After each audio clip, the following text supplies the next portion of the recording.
how to lower all of the hands in your Microsoft Teams meeting using just a single click. So hey guys, welcome to this tutorial. In this tutorial, I'll be guiding you through the steps on how you can lower all of the hands that have been raised in your Microsoft Teams meeting.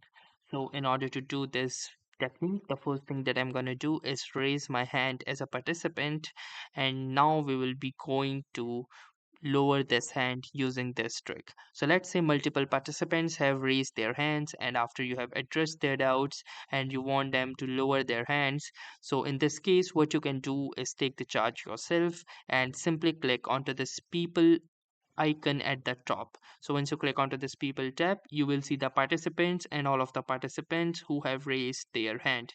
Now if you want to lower their hand, you can either simply go to each and every one of them and click on these three dots, and from here you can address them and lower their hands.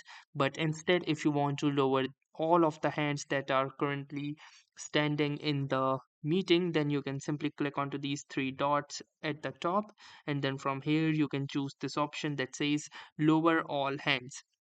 So once you will do this, it will ask you for a confirmation that says you will lower one raised hand, or all of there will be the number of how many hands have been raised. So simply click onto this lower all hands and you can see that the hands have been lowered. So that's how easily you can lower all of the raised hands in your Microsoft Teams meeting in a single click.